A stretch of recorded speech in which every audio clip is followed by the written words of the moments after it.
Pequeños Bananas. You know our brand. We've been a part of your family for over 60 years. From a heart-healthy breakfast to an energizing snack, Pequeños Bananas has been there for you and your family. We're Pequeños Bananas, and we're here to say, we don't use slave labor. We have paid employees, in a way. We're Pequeños Bananas, and we're here to say we're not an evil corporation and we don't own slaves. We also want to tell you we're not backed by the CIA, and we're not responsible for the destabilization of several South American governments. Honest, they were pretty well fucked by the time we got there. That's how we were able to pay our employees with gut rot rum and get their children hooked on addictive formula. We're Pequeños Bananas, and we're here to say we're not funded by the CIA. Just listen to this testimony from one of our happy employees. Tengo miedo. Pequeños is great. Nos queman las manos. Fun work atmosphere. Nos golpean los pies. The hours are flexible. Nos amenazan. Affordable health plans. No hay hospitales. The hours are El flexible. primer hospital está a 8 horas. Exciting growth opportunities. No nos dan de comer. My bosses respect my No autonomy. tenemos agua. They never burn my feet. Ayuda. Yay, Pequeños.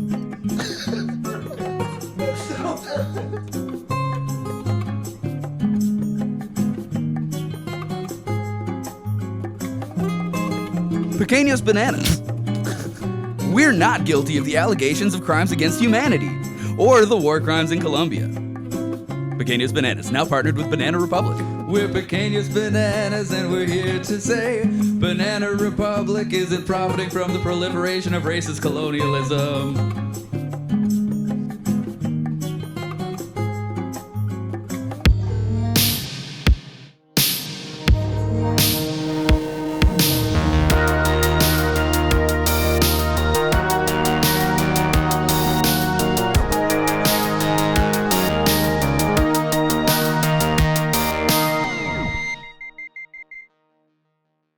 Hola, mi gente. Welcome back to Delete Everything Podcast, our tropical plantation sprouting ripe on the vine knowledge of unknown, forgotten, partial, and omitted histories. I'm Patrick Wall, CEO of, I don't know, name a horrible thing. This episode might as well be a fucking horror movie. And with me, as always, another guy who, I don't know, works for the U.S. government, and he's going to help me be the worst human ever. Riley Bowen. There he is. And we have a guest, our poor little Peruvian plantation worker who we're going to exploit and possibly successful murder. business owner and well-liked socialite. Peruvian plantation worker that we're going to exploit and murder. Marcel Vizcarra is here. Hola.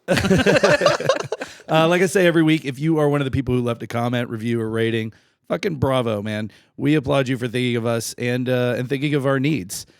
For those of you who have too many things going on to I don't know, tap the screen of the phone right there next to you. It's next to you. I know it is.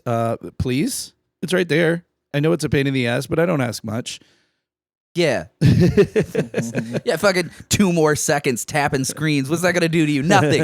Nothing, but it's everything to us. You have no idea, specifically with this episode, the amount of research and reading and outlining of notes that went into this 2-parter that we're doing this week and next. So that took a lot of time and effort. You know, do I like doing it? Yeah, I do. Would I have it any other way? I don't know. I'm down to get weird sometimes. All I'm saying is it's helpful. We like it, and it makes us feel loved and appreciated, and it helps our podcast grow. So if you want to send us a message about how annoying it is that I'm always asking you guys to do reviews for me, you can do that. You can send it to us at deleteeverythingpodcast@gmail.com. If you want to see cool photos of the stuff we talk about in this episode or any of the others, that's on Instagram at Delete Everything Podcast. And if you want to see some dumb videos of us or stream our episodes on a new platform, we are on YouTube now. You can check us out up in that bitch. We're going to do jackass videos. We're going to do... We might. We're going to put Patrick in a porta potty and knock it over. Yeah. We're going to jump into shallow pools of water full of snakes or something. Mm-hmm. Yeah.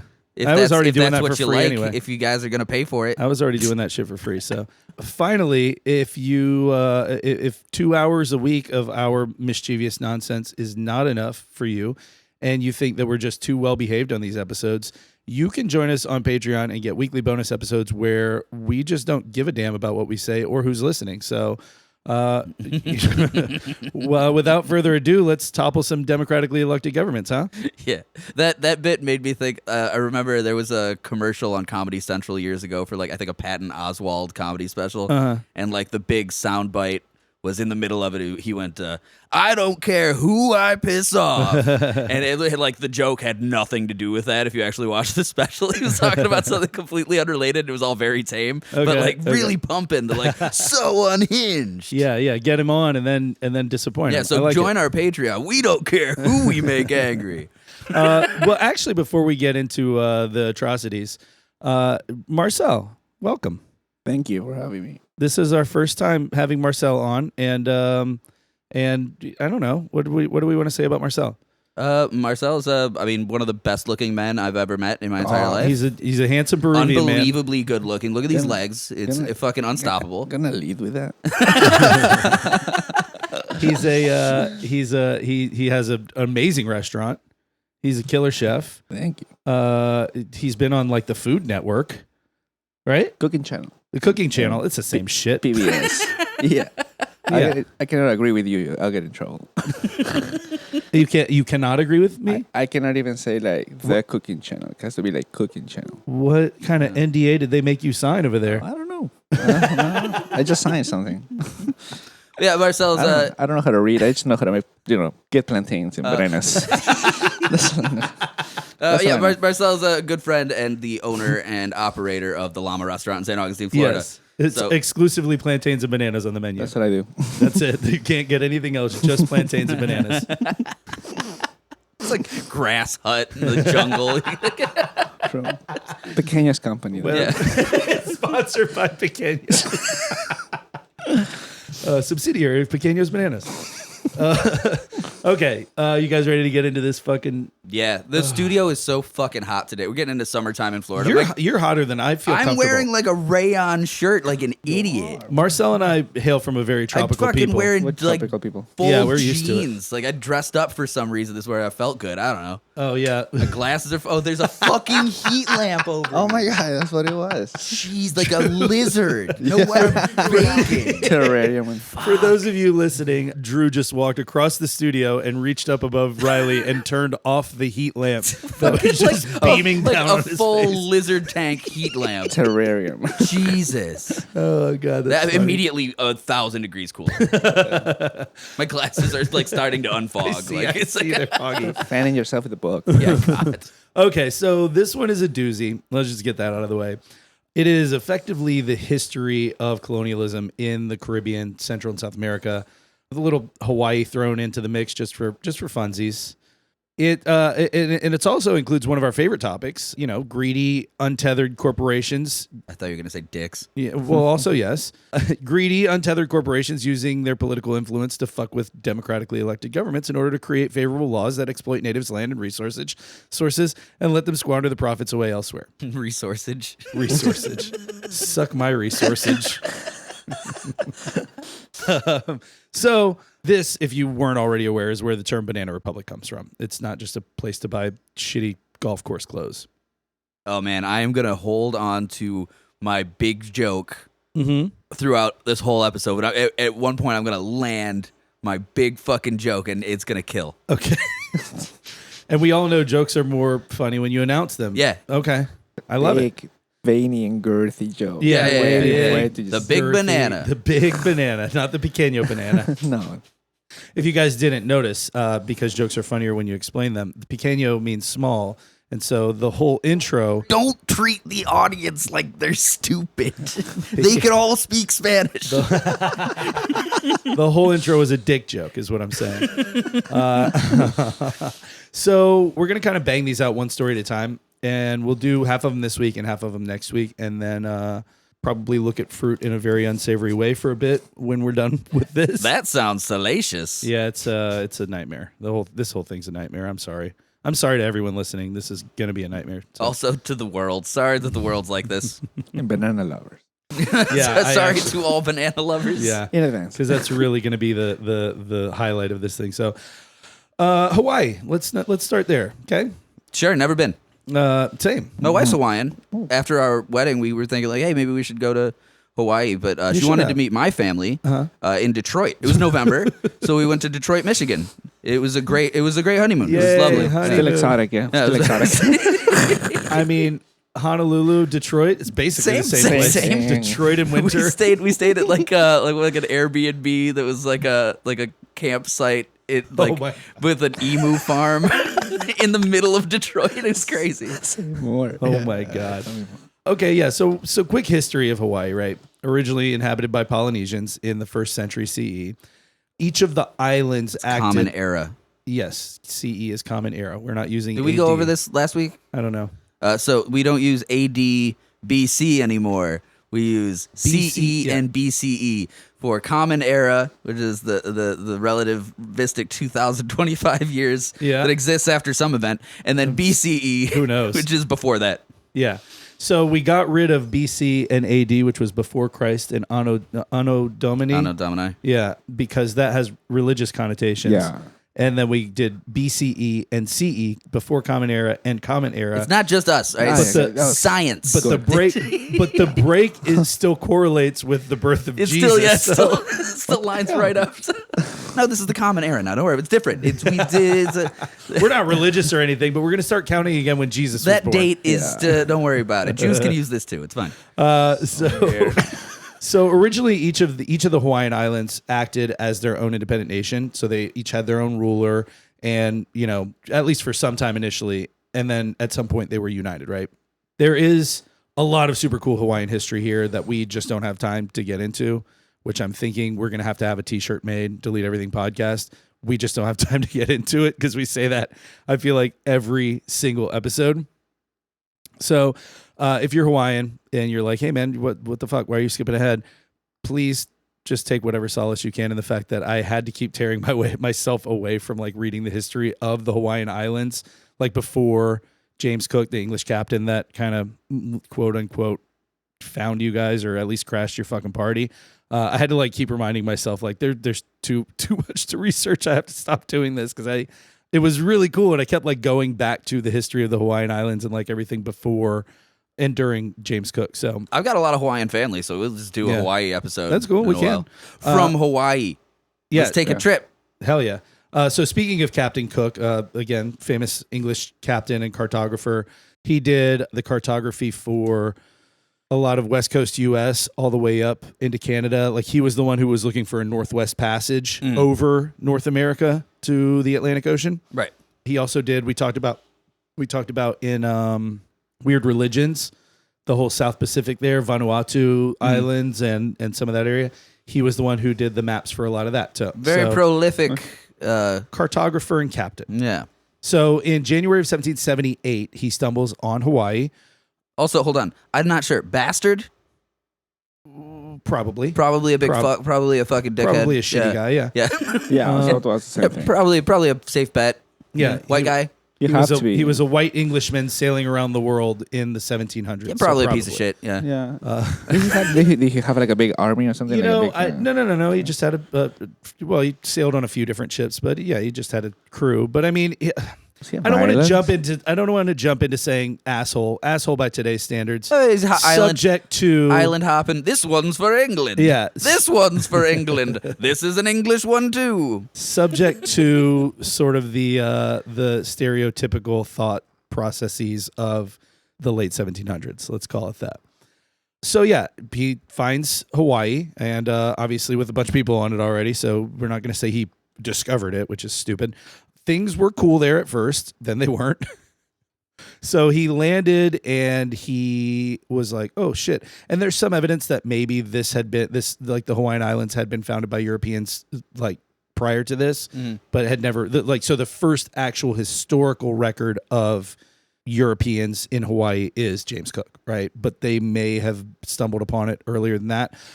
At any rate, so he gets there. This is when he was on his way to find the Northwest Passage above Canada. And so he gets there, everything's cool. They restock the ship and everything. He's there for a little while. But from fucking where? Where was he sailing from to get to Canada that he hit Hawaii? I think from Fucking Australia? Yeah, The it's West from Indies? South Pacific. Ah, damn. I think from South Pacific going northeast. That's a trip. Yeah, it's a fucking huge trip, but Back in the day, people used to just live on boats forever. Yeah. That was like, Yeah, that's our thing. seriously. We're just going to boat. rats and poop and dead Yeah. bodies and stuff. Buggering each other. Yeah, just banging each other in the Scurvies. butt. Yeah. Scurvies. Scurvies. Multiple of Mad them. scurvies. No fruit. No. Scurvies. No teeth. I mean, when they got to Hawaii, there certainly was. Well, yeah. That's too late. It's a very Too fruit-filled late. island. Too late. Yeah. They couldn't chew the fruit because they had no teeth. That's why I got the pineapple. Pineapples are soft.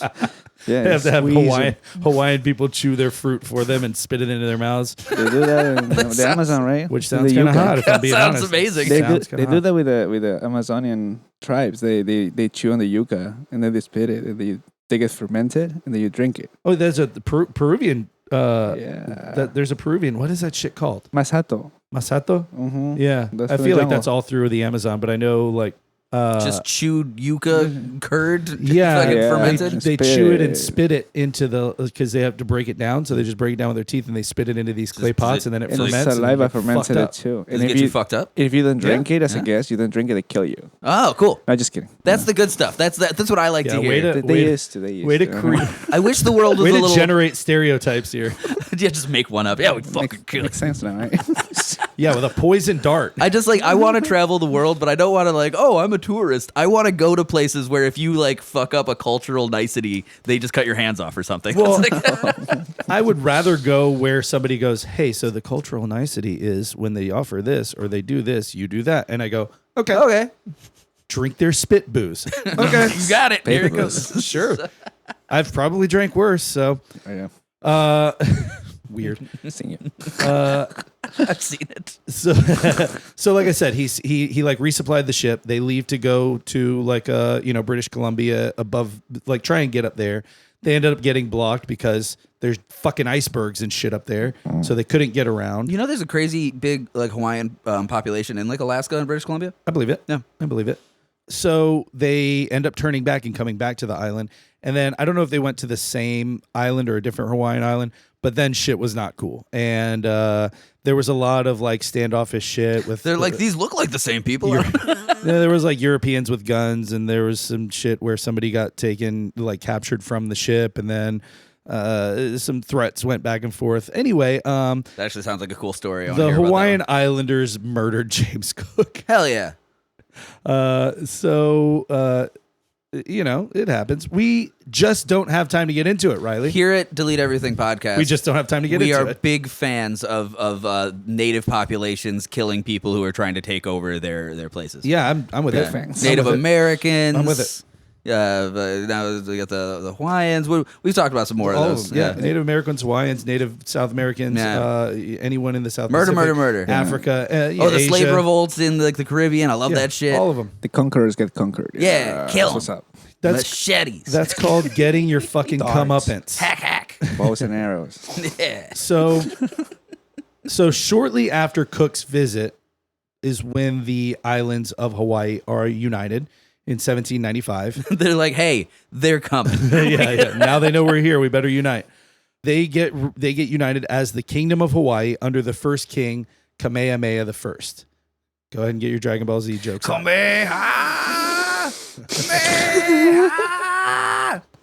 I knew there would be at least when one. you said that the natives killed Captain Cook, I should have called him Captain Cooked. Yes. Captain Crook. Yes. By 1835, so Spirit this bomb, is this is 40 years after they unite, right? The first U.S. sugar plantations are being leased from now as Kamehameha the Third, right? And shit Because just once you get a fucking name like that, you keep it. Kamehameha. I think there were 5 of This them. is my son, Kamehameha. Yeah, I think there were 5 Kamehamehas. So this is, like I said, 1835. The U.S. starts, I can't remember the guy's name. He leases the first sugar plantations, and the shit just kind of rolls downhill from there. Within the next 15 to 20 years, Hawaii kind of encounters a problem, right? So the tariffs that they pay to import American goods to Hawaii are way higher than the tariffs that the U.S. pays for the insane amounts of sugar that they're importing from Hawaii. So there's a mismatch there, right? I don't know why this seems like a prescient topic currently, but What, tariffs? I don't know. Are we doing something with I've never tariffs? even heard that word before. No, I don't know. So they start petitioning the U.S. government for some sort of reciprocity. And at first, Congress is like, whatever, like, who cares? But then shortly after the Civil War, guess what we can't make in the South like we used to? Cotton. Well, after all, Cotton? after all the slaves got laid off. Clothes? Sugar. Sugar. Oh, fucking forgot about the sugar plantations. Yeah. So by 1875, Congress signs, it's called the Reciprocity Treaty, which does a couple things. It lessens the cost of Hawaiian people getting things like meat, metal, cotton, books, fur, leather, like lumber, you name it, right? Salt, linens, all this stuff that they import from the U.S. That stuff is all duty free now to the Hawaiian people, and vice versa with the sugar, right? That's all tariff free, tax free, duty free for Americans to import, because Hawaii still is its own country at this point in time, right? And they're saying, like Lauryn Hill, who am I supposed to be to get some reciprocity? Stupid asshole. Do you know that I chuckle and call you a stupid asshole? I think every episode. I work on that. Make a t-shirt of that. Good. Yes. So that was a good reference, though. It was a good one. So this reciprocity treaty incentivizes Americans to completely monopolize Hawaiian sugar, which it does immediately. But it's not the fucking Hawaiians that are opening sugar plantations. No. Right? Nobody wants to fucking work a sugar plantation, especially not if it's they're your all land. The You don't Hawaiians wanna are do all that shit. working the sugar plantations. They don't own the sugar plantations. You know what I mean? Mm-hmm. So in a matter of 16 years in Hawaii, from this reciprocity treaty, sugar production went from 12,000 acres in Hawaii to 125,000 acres. Jesus Christ. In 16 years, it more than doubles. No, it more than tenfold. Well, it's actually really interesting because if you think of the way that sugar plantations proliferated in the Caribbean because it's on like the meridian with Indonesia. Yeah. You know about that? No, you're a fucking chef, you should probably know that. Yeah. But if you go to the other side of the North American continent, then you got Hawaii in the same line. So if they had just gone from Indonesia and gone fucking east, they would have probably hit that shit first. Well, sure, but I mean, that's time and money, baby. Yeah. You can't be wasting all that time and money. We got this place, we got sugar. Let's get some Americans there to own some land. The Pacific Ocean has the largest area of no land on the earth. Yeah. Right. So this incentivizes that. So with all of that came American, and I'm going to very heavily use quotation marks here, businessmen, right? Because Hawaii is now the only tariff-free source of sugar. In the business of giving them the business. Right. We're not really producing it in the United States the way we were anymore, now that we can't have slaves. Everywhere else that produces sugar gets tariffed. Those imports to the U.S. get tariffed. So that, if you don't know about tariffs, you should at this fucking point. But if you don't know, that cost that the person importing it to the U.S. pays usually gets, kicked down the road to the person to the consumer buying it, right? So, and then America's better. So we have more money, right? Yeah. Isn't that what we're hearing? Sure. We do. So if any sugar coming from any other, Caribbean islands or whatever costs more, Hawaiian sugar being tariff and duty free costs less, right? Yes. Simple. That's a good joke. Simple, because simple syrup. Yeah. So suddenly these dudes are like all up, not only in Hawaiian land and commerce, they start managing to insert themselves into Hawaiian politics, right? Like you do. The U.S. at this point has been eyeballing Pearl Harbor for some time, and they've made multiple attempts to buy it from Hawaii. But obviously the Hawaiian people are not down with that. We've only got island. It's not we don't have like a whole Northwest Passage situation. We got one big one and a few small ones, and we kind of want to keep not a those. whole lot of land to give up here, guys. Right, and we already sold one to the Jurassic Park guy. Right, and Pearl Harbor is on Oahu. Yeah, right. So I mean, they didn't want the whole island; they just wanted that harbor. They wanted to buy that harbor. Yeah, just give us this little party. Just cut out this little piece here. You don't need that part. We'll give you some money, right? You guys like bananas? We'll pay you in bananas. Pay you in bananas. See you guys eating a lot of pineapples, right? Can we pay you in those? Like I said, Hawaiian people not down for that sale. So, unfortunately, over the course of these last few decades, there are like I said, a lot of Americans involved in Hawaiian politics. So after establishing, so Hawaii, the Hawaiian monarchy established a constitutional monarchy in 1840, right? So Hawaii now has the monarch is the executive. They've got legislative and judicial branches. It's modeled very much after the U.S. Constitution, right? And these are all, democratically elected positions for this legislative and executive branch, right? So, you've got a lot of suspiciously non-Hawaiian names suddenly in the government. Names like Lauren Thurston, the Hawaiian Minister of the Interior, Sanford P. Dole, a member of the legislative. Sanford Dole. Yeah, it's a very Hawaiian name. Yeah. A member of the Legislative House of Hawaii. These guys are all in the mix when the U.S. starts leasing Pearl Harbor ultimately in 1887.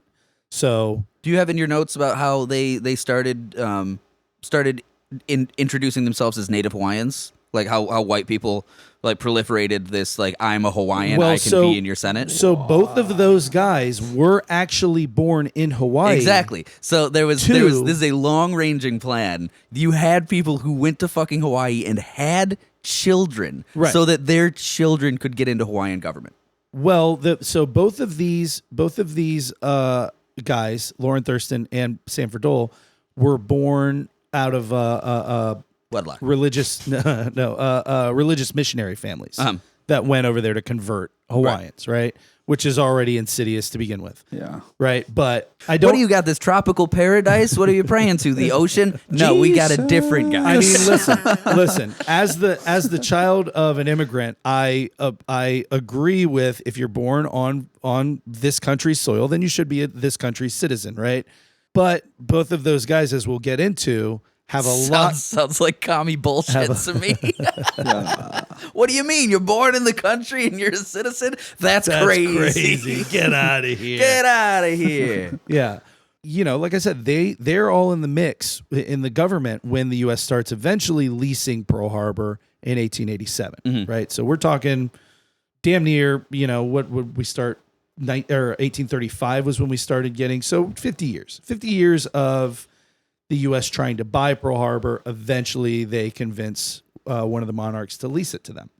Now, remember, the local Hawaiian people are super worried that the U.S. is going to annex Pearl Harbor and eventually the entire island of Oahu. And honestly, most of them are worried that they'll annex all of the islands because there's open talk about it. Why would they? It's crazy. Why would they be afraid of that? Right. From these nothing that America does ever. From these sort of Anglo-European, people in Hawaii, there's a very open talk about we should just become part of the U.S. And the local indigenous population is like, we don't need that. We don't want that. Yeah, we're fine. We're good. We're good. Yeah. So the U.S. is indigenous population just like, what did we do to that cook guy? We still got those machetes. Does anybody remember what we did to that guy about 100 years ago? So the U.S. is looking at Hawaii from a strategic standpoint, right? The Mexican-American War was only 30, 40 years ago. Around that same time was when the U.S. acquired that whole Pacific Northwest area. Remember when we talked about in westward expansion, the English and the French and the Russians are all lurking about sort of that Washington State, Oregon area. Yeah, that's a really cool part of that westward expansion episode, yeah. actually. So the U.S. government sees Hawaii as the answer to, how do we protect all this new land from the Spanish or the British or, I don't know, those savages who have lived here harmoniously on that specific bit of land for tens, if not hundreds of thousands of years. How do we protect this land from those people? So... well, fear not, because they're going to ruin this beautiful island. What have they been here? A few thousand years? I don't know that they can take care of it. We probably need to They've got all their shit in the way of my new hotel. Wouldn't this look better with a golf course, guys? Wouldn't it? These woods, what do we need these woods for? Let's get some pickleball courts there. Pickleball. That's the new thing. It's the natives are going to love it. The natives are going to be on there with their grass skirts and their flower wreaths and just pickling. Yeah. Just pickling it up. So wouldn't this island paradise be better with a pickleball court? Fuck me. So around this time in Hawaii, a group forms called the Hawaiian Patriotic League, right? Would either of you guys like to guess as to the ethnic? They're all white makeup guys. It's pickleball, obviously. Yeah, it's the pickleball association. or the goals of this group. You got Sanford Mumford or whatever the fuck that guy's name was. So it's almost entirely Euro-descended American white dudes with the express goal of forcing King Kalakaua, who was elected. He was actually elected 4 years ago, right at this point. You don't elect a king. Yeah, right. To sign a constitution drafted by them. So they said, we're going to make this constitution and we're going to get the king to sign this shit, right? Under which the king has to dismiss his cabinet members and cede almost all of the authority of the Hawaiian monarchy over to the legislative branch, which you think, well, that's good. A monarch shouldn't have ultimate authority, right? Except for when the legislation is made up of annexationists who openly talk about not wanting Hawaii to be its own country. You know, then I understand a monarchy going, wait, no, we're not doing that, right?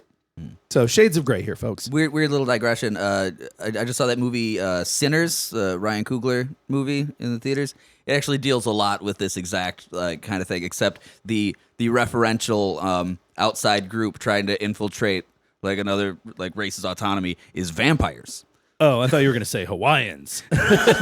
No, it's white vampires. Take over the U.S. Irish vampires. Weird. Movie's cool as fuck. Interesting. So again, like I said, the Hawaiian Patriotic League. Stop me when you start hearing the Hawaiian names here, right? Okay. The new constitution was drafted by a group of lawyers, including Lauren Andrews Thurston, Sanford Ballard Dole, William Ansel Kinney, William Owen Smith, George Norton Wilcox, and Edward Griffin Hitchcock. Very brown sounding. Yeah, all sound very good. Very Hawaiian. Earlier, what you said? What do we need a King Kalakaua for? We got Sanford. I thought Ballard for a Dole. second when you said new constitution that was a Hawaiian name. New Constitution sounds like a 80s like fucking Sounds like a black rock band. New constitution. That would be a cool black rock band. So these are all American businessmen who have, like I said, inserted themselves into, or like I said, some of them are Hawaiian born, but they're European Anglo, businessmen, again, quote unquote, who have inserted themselves into the politics of a foreign nation, right?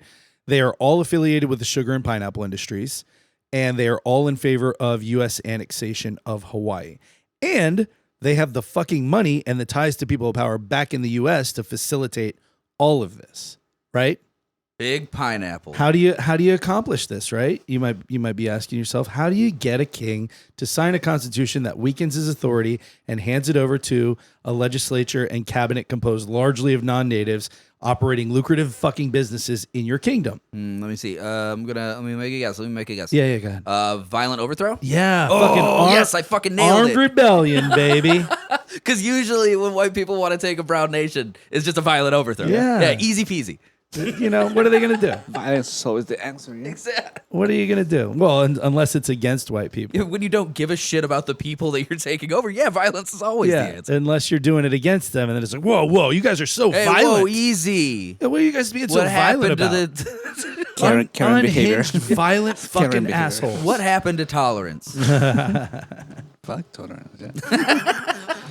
He said it. Pull that little soundbite out, Drew. Got it. We got a Peruvian guy saying, fuck tolerance. Unacceptable. Unacceptable. Yeah, so like I said, fucking armed rebellion, man. In fact, the Constitution that Kalakaua signed is still referred to as the Bayonet Constitution because he signed it at gunpoint under threat of violence. Damn. That was called the Bayonet Rebellion and the Bayonet Constitution, right? Grover Cleveland, who was president at the time, knew that this rebellion was about to go down, and he told his minister to Hawaii that if there was going to be another revolution in Hawaii, the priority was to protect American commerce, lives, and property. His Secretary of State specifically said, and this is a direct quote, "The assistance of the officers of our government vessels, if found necessary, will therefore be promptly afforded to promote the reign of law and respect for orderly government in Hawaii." That sucks. Yeah. I wonder what, like, I mean, history probably would have taken the exact same path, but what if he'd just been like, no, fuck you, kill me, instead of, like, signing it at gunpoint? It probably would have been the same thing. They'd have been like, well, it's ours anyway. Yeah, I mean, I guess they would have had another election for a monarch because he had a A lot of people have been real eager to run for that spot. well, when he This last guy didn't do what we said, so we fucking killed him. so he got elected because the previous monarch he was the son of the monarch, but the monarch had a surviving wife, so his mom. So there was an election between those two. Ugh, royal families. Yeah, and then I think when he dies, there's an election between his wife and his sister, who his sister ends up winning. Wow. So, just for furtherance of what this Constitution established, because there is more. Firstly, the voting rules for the House of Nobles changed. The House of Nobles is your legislative branch, right? Mm-hmm. In order to be eligible to vote or to run as a candidate, you had to either own property worth $3,000 or have an annual income of $600. That part right there immediately made 2/3 of native Hawaiian population and some of the other ethnic groups on the island ineligible to vote. It's crazy. That's Roman rules. That's like ancient Rome. Yeah. That was like their whole shit was like if you wanted to participate in government, you had to own land or people. Right. Yeah. So yeah, that took the right away. And like this isn't an establishment of the rules. It's a rewriting, right? Because prior to that, those people could vote. Now all of a sudden they can't vote. So another feature of this new constitution is that Americans and Europeans could keep their birth citizenship and they could vote without becoming naturalized citizens, which is sort of fucking unheard of, right? Yeah. Mm-hmm. They could also hold office without becoming citizens, which is one, unconscionable, two, unheard of anywhere else in the world. It's just straightforward colonialism. Yeah, you have to. That's a facade thrown on top of like. Of course. Yeah. It's definitely tweaking the system. Yeah. Right. So in any other country, you have to be a citizen of that country to hold office and to vote, whether by birth or by naturalization. You have to be a citizen, right? Mm-hmm. Marcel, are you a naturalized citizen? Yeah, So you can vote, I can. but you couldn't before. No. Okay. Residents cannot. If you're a resident, you cannot vote. Well, yeah. If you're convicted of a felony, you can get arrested as much as you want. Yeah, You just can't get convicted of a felony. I can't. I won't. Promise. Do you want to? Sometimes. Sometimes I'm tempted. Whatever, dude. You're like you're like the most good vibes person that I think I know. Or Yeah. one of them. You're top tier on like, I've never seen Marcel angry. No. That means it's probably terrifying. Oh no, yeah. I used to. That's why I lean on weed. Keep me chill. I took anger management some years ago. Did you really? Drew actually saw me. Yeah. Drew saw me utilize an anger management technique yesterday. Fucking, we spent all day putting in the floor in his kitchen, getting it all good. And I went to go put some shit back in my van, and like a can of paint had gotten knocked over. Mm-hmm. And we hadn't used any paint at all. But I fucking leaned in to put some shit in there, and I got paint all over like some new jeans that I had. And I just like walked away from Drew and just like looked at the ground and like simmered for like 5 minutes. And he's like, "Are you okay, dude?" I'm like, Clenching your fist. Yeah. Clenching your fist. I personally blame the asshole who didn't put the cap on the paint. It was me. correctly. Fucking dumb jerk. I stucco paint on my new jeans. You deserved it then. Fucking that van is a nightmare. It's full of just loose random shit. I blame the asshole who doesn't organize that I'm not van. a good organizer. I got ADD. Okay, so by the way, just to cap this off, Asian immigrants now weren't allowed to vote or to become citizens of Hawaii anymore. Fun. Yeah, so I do. So hold on a second. The people that have been immigrating to Hawaii probably far longer than any white colonialists. Probably. Or at least as long. Now they're like, no, you can't. You can't become a citizen. Because there's or still vote. massive Asian population in the Hawaiian Islands. Absolutely, yeah. all through Polynesia. It's pretty close. Yeah. I mean, all things considered, it's pretty close. So I just want to reiterate at this point that, like, at this point in history, Hawaii is its own nation, not at all part of the U.S., right? We just started leasing Pearl Harbor. The U.S. did, right? So some other shit goes down. What happens if something happens to that dude is the lease? Yeah. We're breaking the lease. Yeah. So if something were to like happen like in the future, like a bunch of I don't know, some bombs or something got dropped. Or, Oh yeah, I don't know. Like we can't return this. Now it's damaged. Damn it. So some other shit goes down a year later. Some whites plan a coup d'etat with Kalaka's sister to replace him on the throne. That coup gets found out and foiled. Either way, Kalakaua dies 3 years later anyway, and that same sister, Liliuokalani, ascends to the Hawaiian throne regardless, right? So she's now Queen Liliuokalani and is sort of coming in a precarious position. For one, she takes the reins in January of 1891. 3 months earlier, the McKinley Act, named after former President William McKinley, who at this time was a U.S. congressman, the McKinley Act goes into effect. That act imposed 50% tariffs on pretty much everything that wasn't on like a really short list of items that were tariff free. Was McKinley the president at the time? No, he was a U.S. congressman. He was congressman, Yeah, but he drafted this act. He did. Yeah, well, In good Congress, job. Somebody should give him a mountain. And then he should never go to it before he fucking dies. Let's take the name away. Like, put the And then name back. did they put it back? Did they put it back? I don't think this is a think it's presidential still- order. I don't know. Did that happen?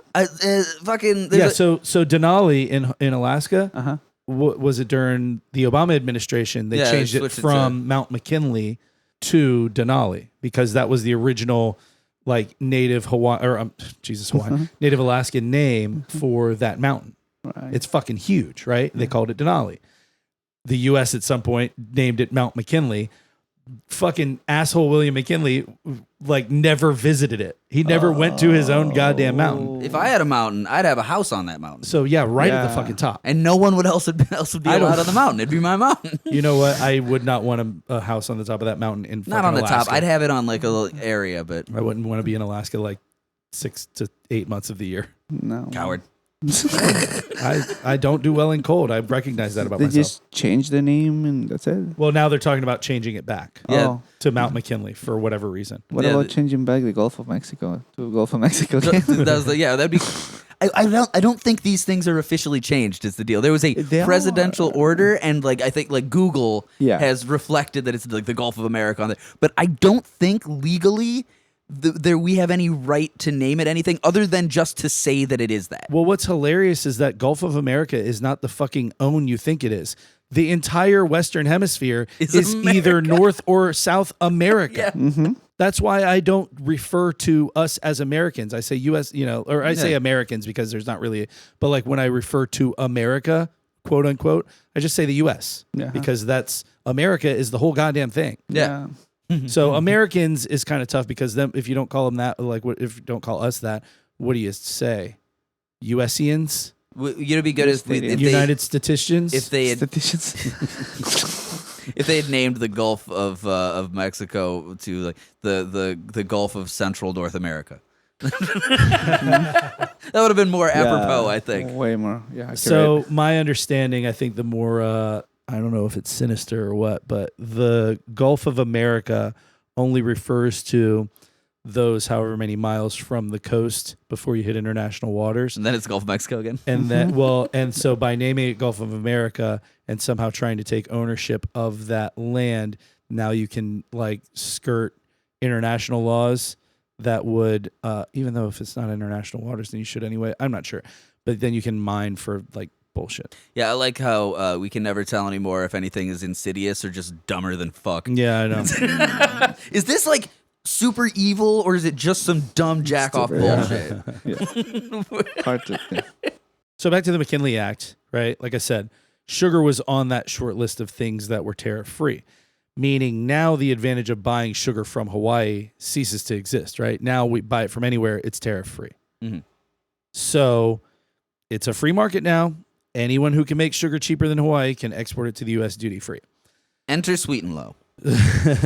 So she, talking about the queen, is also confined by the rules of this bayonet constitution, which she spent her very short time as queen trying to reverse, right? So by the next year, 1892, she has a new constitution written that she proposes and which gets shut down by her cabinet. By the way, her cabinet that, according to the bayonet constitution, is largely comprised of people who are gonna fucking veto anything that you know what I mean. Like they're in the pocket of the legislation, and the legislation this doesn't benefit the white Hawaiians, right? Exactly. So she spends a lot of time traveling to these different islands and talking to, Native Hawaiians about the Constitution that she wants to impose. That's, one of the big things is they're going to get their voting rights back, right? So that she's got a lot of support for this new Constitution, way more so than some of the other ideas that she had to make up for the money they weren't making in sugar. One of which was opium licensing. Hell yeah.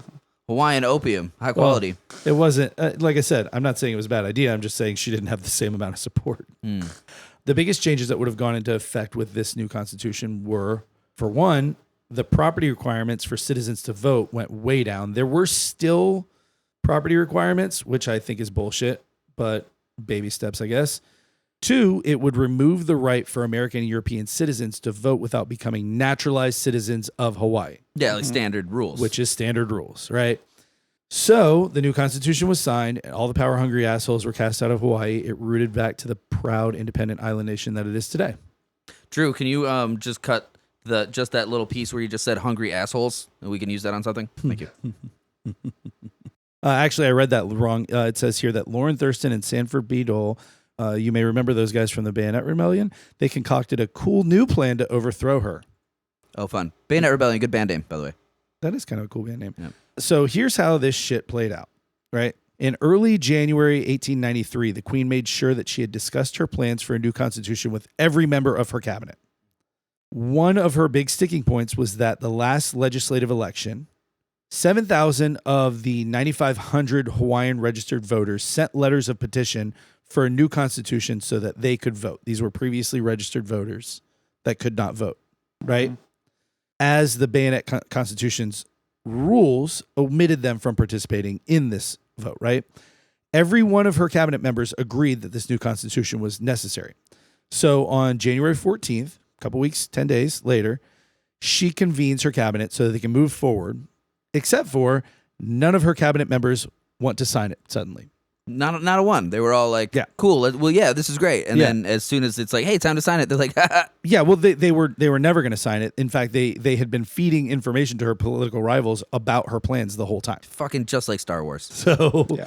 again, this cabinet is built by the legislation post-Bayonet Constitution, right? The monarch can't hire and fire cabinet members at will anymore. So it was weird to begin with when they all agreed to sign this new constitution. This is when I say it's just like Star Wars. Obviously, I'm referring to the Phantom Menace, when then Senator Palpatine utilizes Padme Amidala to grant emergency powers to Senator Palpatine by doing an emergency council and voting no confidence in Chancellor Valorum. It was just exactly It was like that. exactly like It was that. the same thing. Because the Gungans, we know, are representative of Polynesian people, which is one of the reasons that the Jar Jar Binks is such a racist caricature. Marcel, know. how do you feel about that? I'm not into Star Wars. You're not a Star Wars guy? I last time I watched one was when I was like probably 15. See, it's time 16. for a rewatch, baby. I will get stoned as hell and watch the whole thing. That's it. You gotta. The prequels, honestly, everyone hates the fucking prequels. I think they're kind of genius. The only problem with them was George Lucas. Drew is vigorously shaking his head in disagreement. Yeah, see? He's of the generation. They're like, no, fuck that. They're brilliant movies, but the directing and writing is terrible. And the acting also bad. Yeah. So, everything that makes a movie good? Yeah, pretty much. Okay. But without those things, there's like a core. There's this little crystal in the lightsaber. If it was fucking written and beautiful. directed and acted in by different people, it would be a great movie. Yeah, I mean, we keep Ewan McGregor. Says everyone about every bad movie. Yeah. Anyway, moving on. Moving on. And my neighbor is really into it. Like, all his house is just covered. in That's too Star much. Wars. Yeah, the whole house. We have this Oh, thing. yeah, that's a lot. It's fun though. We've got a policy here at Delete Everything. George okay? Lucas says thank you, I'm sure. You can be really into something, you really like stuff, but you can't be like fucking weird about it. Yeah. Yeah. Yeah, you shouldn't be weird about stuff like- that you It's like we specifically went out to find katanas the other day because we like Japanese shit. I have one because I found one time. Sick. You found a katana? And I use it sometimes for like landscaping. Yeah. Like I found, I was leaving work like 10 years ago, and this guy just peeling off with his truck, and this sword came out of his truck, Shit. fell on the road, and I was like, "Oh, what's that?" My truck katana. Shit. I saw no, and when I opened it, I saw it was like I don't know if it was blood or not, and I was like, "Tengo miedo," and I kept it, and I kept the sense, and it lives in my truck. I just like I sometimes palm fronts in the coffee shop, and just Cool. like super fucking super fun. Super Is fun. it like a legit like sword? It is sharp. He probably killed somebody with it. That's I don't know. That's why he was peeling off. Yeah, maybe. Marcel has a murder weapon that police are desperately trying to find, and it's he not- uses listen, it for landscaping. If is it's what a we cool learned. sword, it's not a murder weapon. It's just a good sword. It's a good collectible. Yeah, and it's it's a like collectible. it might have been just a tree sap or something. Yeah, I don't know. That's what I want to think. But That's I have what it in you my should truck think. right You there. should. You have it in the believe that. truck, you said? It's in my truck. It lives there. It's a landscaping tool. You didn't drive your truck. You drove your wife's car. I did. Actually, good point. Yeah, Nuts. she took my truck to go surfing with the girls. So she's got a katana at the beach right now? Yeah, That's she cool. does. Surfboards and katanas. Shit, my beach katana. Surfboards and katana. That sounds That's what like a Marcel's good. saying right no, now. that's like a good Hawaiian like soundtrack. You know. Yeah. Surfboards and katanas. That's fucking great. Love it. So, T-shirts. okay. Back to Queen Liliuokalani, right? She realizes immediately that she's been had, right? This is all a setup. So she makes her way out to the palace where there's like hundreds of native islanders, Hawaiian islanders, right? That are all there because this new constitution's about to be signed. And they're, sort of highly anticipating this. She announces it's not going to happen. It's going to have to wait. Everybody should peacefully make their way back home. Which, like, you're the fucking queen. For better or worse, you could have whipped this crowd into a frenzy. Yeah, it could have been a good, against- like, instead of going home peacefully, it's like, get your sharp implements and let's take care of this problem. But being I guess, at least a good queen in this aspect, Decent, rational person. she was genuinely concerned about the violence and loss of life involved in a potential fight with these guys, right? So, who, by the way, they've changed the name of their group now. They're not the Hawaiian Patriotic League anymore. Now they're the Safety Committee, whatever the fuck that means. Not as good a name. I think to quote Jonathan Bonathan Jovi most succinctly, it's all the same. Only the names will change. Yeah, I think that's Shakespeare. It's Rose by any other name would also be like an insidious, racially motivated corporate overthrow. Yeah. Right, exactly. You get it. Yeah.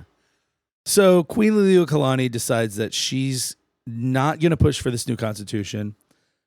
She's like, all right, never mind. I guess I'll just deal with what I got. But the annexationists either don't give a shit or don't believe her. Instead, some fucking piece of shit in the U.S. State Department, the department minister to Hawaii, a guy named John L. Stevens, they have him land troops in Honolulu from the USS Boston, and 300 Marines come on shore under the premise of protecting the peace, quote unquote, the same bullshit about American property and citizens and whatever. Also a group called the Honolulu Rifles, which is a cool fucking name, but it's essentially a military, quote unquote, brigade composed almost entirely of European and Anglo-Americans that were affiliated with the Safety Committee. And they were also involved in this illegal overthrow of the monarchy, right? So at 2 p.m. on January 17th, 3 days after all this shit went down, a proclamation was read from the steps of the government building in Honolulu declaring the monarchy dissolved and a provisional government takes over until an election is held the following year. At which point, by the way, Lauren Thurston doesn't run, probably because of all the bullshit he's had his hands in. But lucky stars, Sanford P. Dole. God does damn win. it. Or B. Dole, Sanford Ballard Dole. Sanford Ballsack Dole. So, do you like pineapples? Honestly, I'm not a huge fan. I like the flavor, okay, but I also I feel very ambivalent about the idea that they're also eating me. Yeah, you ever you ever buy pineapple or pineapple juice? I mean I have. What's the name on the what's the brand name? Dole, yeah. Bum. His brother actually was the one who started Dole Canning. I was gonna ask you that, yeah. Yeah. God That's damn the Dole it. family, baby. It was actually for a long time after I got married, or even like right after I got with my wife. Like she would never eat pineapples, which was fun. I'd like call her my little pineapple As a 'cause it was part like, Hawaiian, yeah. yeah, she's just like fucking no, I'm not doing it. And it was because of that shit. It was like, no, one, it's a fucking stereotype. The pineapple's all we have. Two, they took the pineapples from us. Now it's a fucking form of colonialism. It's like the Wanda Sykes bit about not being able to eat watermelon in public. Yeah, pretty much. Yeah, she hate. Yeah, the whole deal. She's like, I love watermelon. I can't eat it in public.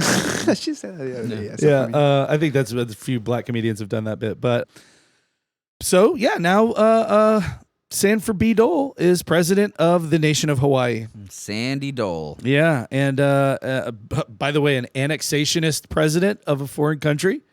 Hey, U.S., come on down. Yeah, that's just paving the way. Yeah. Oh my God. Just by the way, be really suspicious if the president of your country says out loud that he wants to get annexed by another country. Annex me, baby. Annex me, U.S. daddy.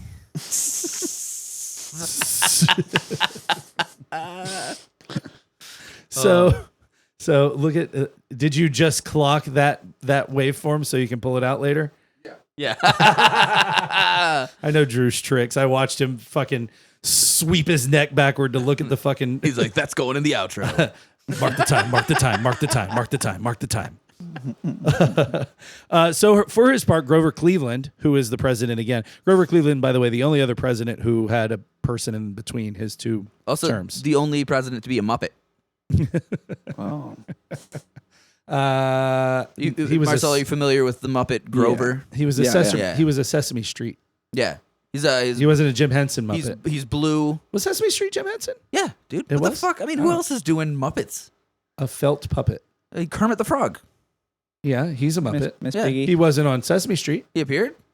did he? Sure. Oscar the Grouch. Kermit the Frog reporting. Oh yeah, you're right. Fucking what?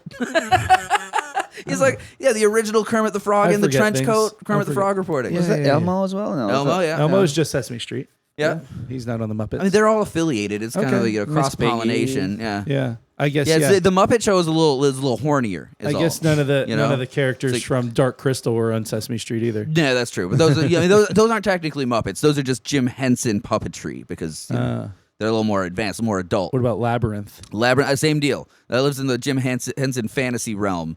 I would have dug. Whereas the Muppets and Sesame Street exist on Earth with us. I would have dug Dark Oscar Crystal. the Grouch. I would have dug an Oscar the Grouch and Hoggle from Labyrinth collab on an episode. That would have worked. of Sesame You know, Street. something I really didn't like is some years ago they did like Oscar in Grouchland, where they like did this conflagration of fucking the trash can. The Great like, Conflagration? The Great Conflagration of like the trash can that Oscar lives in with like some sort of portal to another dimension. Like in the trash can, there was like a world of fucking Grouches. Grouches, yeah. Which I is remember like, that. no, dude, he lives in a fucking trash can. This is Sesame Street. This is the lesson. That you can show compassion to a man in a trash can. He's not some magical portal jumper. What the fuck? It's a homeless person on acid. Exactly. He's a pissed off, crazy homeless guy living in trash. Yeah. And you can still be like, hey, how you doing, Oscar? That's the lesson of that character. It's Then they're beautiful. like, actually, no, he's kind You're of a like grouch. He's kind of king of the Grouches in Grouch World. Like, get the fuck out of here. When did this happen? That movie was probably released, I want to say, like 2006, 2007. I'll do some research. So yeah, like I said, Grover Cleveland doesn't actually support this overthrow. He doesn't support annexation. He actually ordered an investigation into the events and that investigation found it to be an illegal overthrow. He ended up sending 2 naval vessels to Hawaii at that point to like pull up into the into Honolulu Bay and like point their guns at the government building and be like, put her back on the throne. Wow. Yeah. So that standoff lasted for 5 days, but the provincial government called his bluff and Big Grove never authorized the use of force. So I'm always shocked that great big guns pointed at buildings can last 5 days in a standoff. Wouldn't it be? I mean, if I was the one with the big gun pointed at the building, I'd be like, you've got 20 minutes. yeah, I'm I mean, gonna blow this bitch up. I don't care. yeah. And so, you know, Sanford Dole, I don't even have a horse in this race. Sanford Dole got away with it because at that point, you know, 5 days, like if you came here to fucking blow the shit out of this building, you would have done it in the first 5 hours. It wouldn't have taken 5 days. So they called their bluff. Grover Cleveland never authorized the use of force. And so they got away with it. Like nothing, Sanford Dole and the gang did it again. You know? That's that example of like how political shit will just fizzle into fucking nothing all the time. Well, so, yeah. And I mean, this is the first example of major agricultural millionaires toppling a foreign government with the knowledge, consent, and assistance of at least one rogue U.S. State Department employee in order to swing the pendulum like fully in their direction. Because that's just free market capitalism, baby. Yeah. The Adventures of Elmo in Grouchland is from 1999, and it's Elmo Phenomenal. loses his blankie in the swirling portal to Grouchland, and then Oscar leads Elmo on an adventure in Grouchland, the yuckiest place on Earth. I don't understand if that's on Earth or another dimension. It's very fuzzy. It's written into the lore. It's on Earth. Yeah, but that's the lore online. I'll have to actually watch the movie to find the like real tight details there. Well, you do that because I still think it's bullshit because Sesame Street is an allegory for living in poverty in a major city. I don't understand what the fuck they were thinking. Well, that's it for Hawaii. Now for the real gold medalist in this series, the United Fruit Company. I am so fucking sincere in this statement. I don't know that there is a more sinister corporation that has existed in the modern era. The real yuckiest place on Earth. That should say something. That I don't think there is a more sinister fucking corporation that has ever existed in the modern era. United Fruit Company. Because I'm a pretty smart fella. I stay up on current events, you know. There are some really awful companies out there. Take all of those and fucking chuck them in the bin because United Fruit makes them look like fucking amateurs. Absolutely. You've got, your basic mistreatment of labor, ecological disasters, destruction of entire ecosystems and biodiversity. Even those are turned up to fucking 11. And that's like, that's easy stuff. That's easy corporation shit, right? Throw in bribery, coercion of foreign governments, economic influence of entire countries. Now we're getting into some advanced level fuckery. Yeah, that's like the if you're like Fruit Tycoon, version 3, then that's like 8th level. Like, oh, now you're dismantling governments. Now let's toss in funding of terrorism. Hell yeah.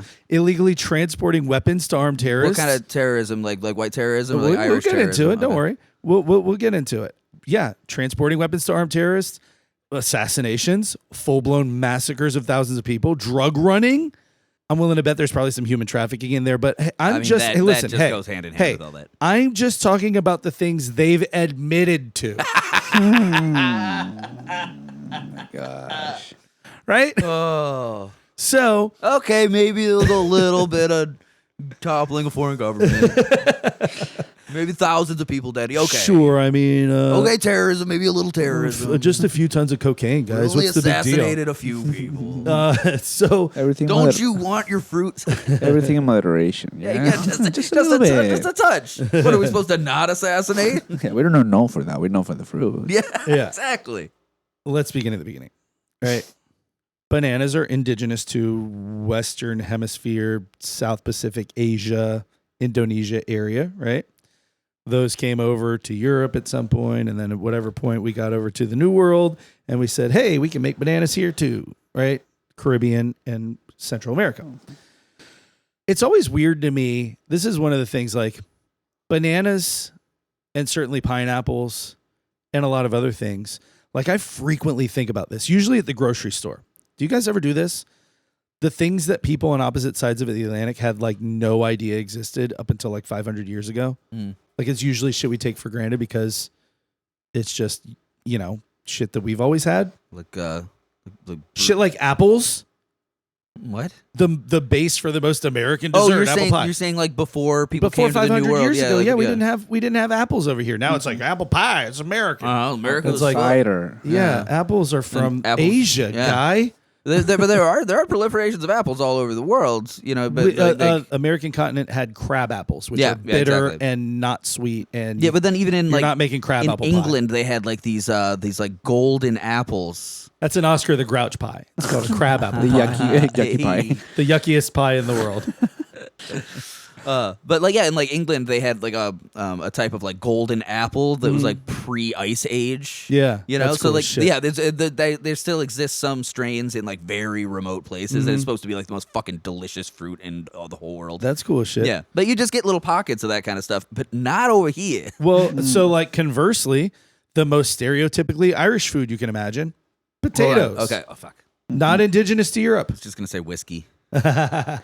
Not indigenous to Europe. No, they are, I believe, Peruvian. Yeah. Central America, Central and South America. Parmentier brought him over. And he planted them on his front yard, saying like, "Do not touch or eat this ones." And people were like, "Oh yeah," and they started eating them. And that's how he promoted them. How about tomatoes? So Italian, right?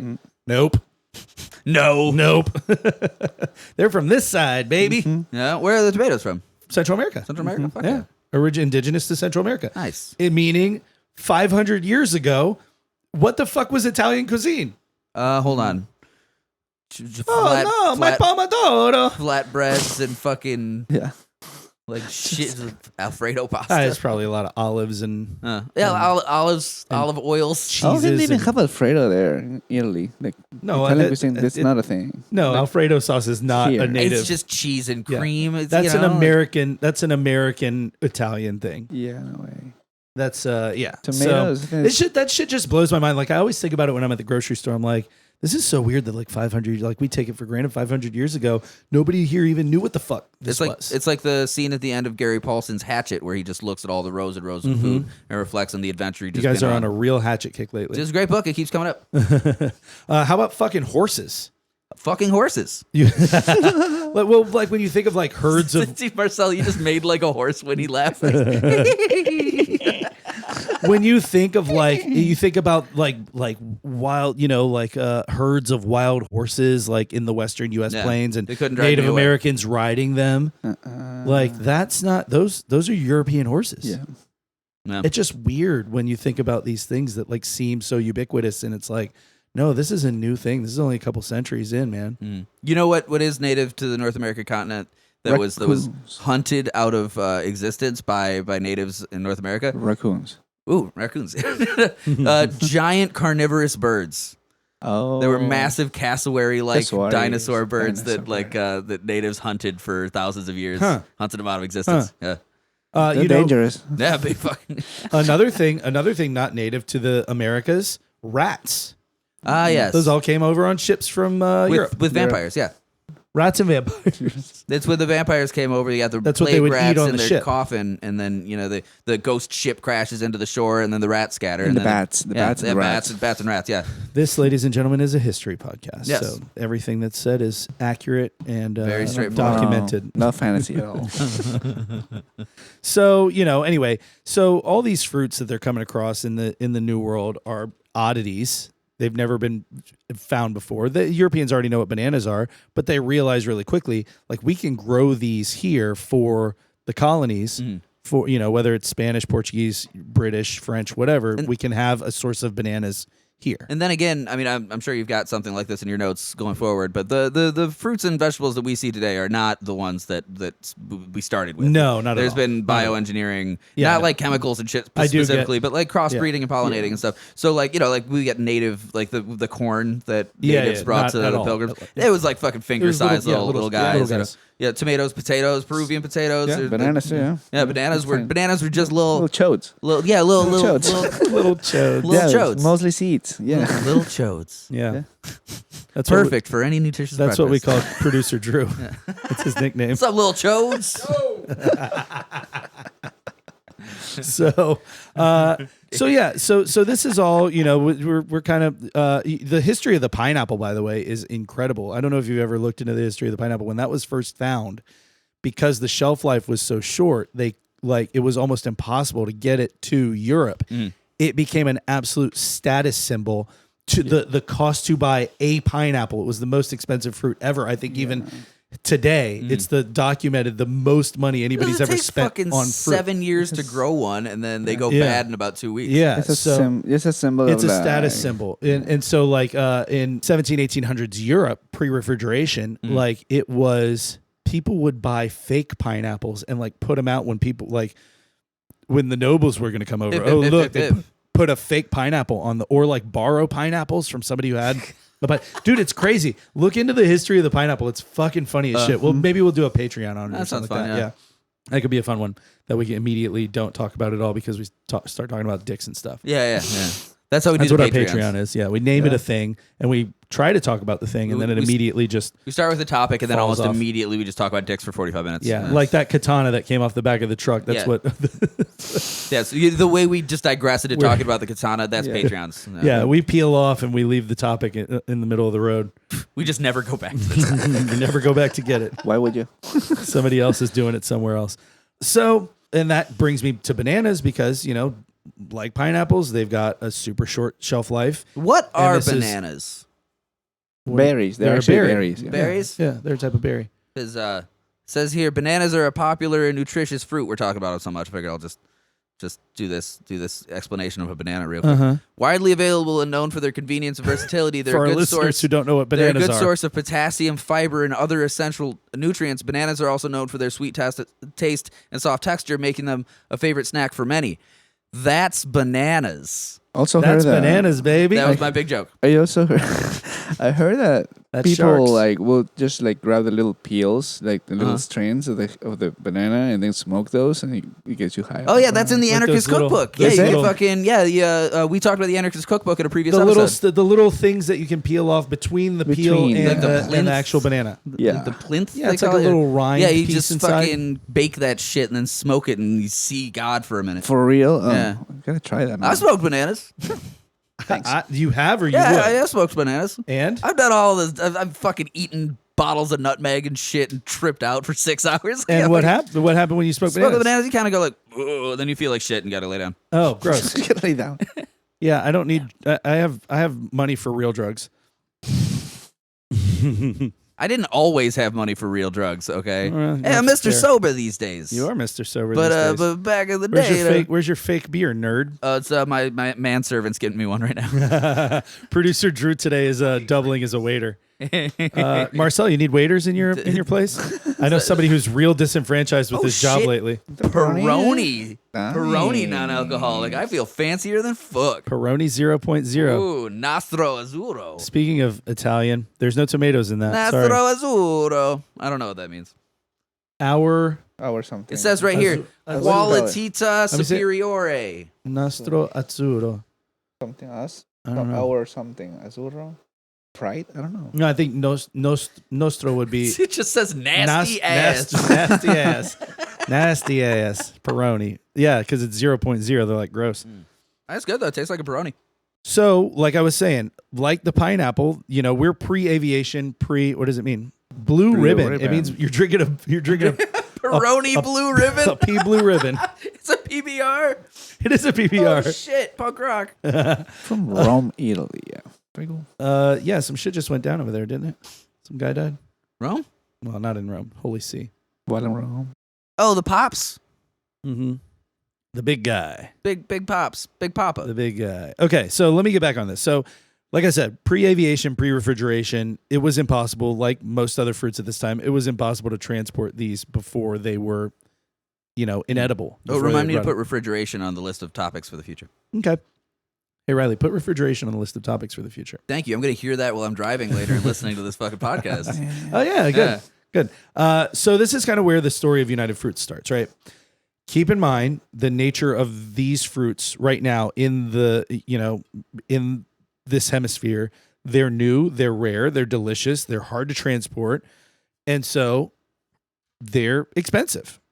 So with that in mind, in 1870, a guy named Lorenzo Dow Baker travels to Jamaica. This is a well-to-do American captain who's got some clout back in like the northeastern part of the U.S., the industrial part. He's an industrialist.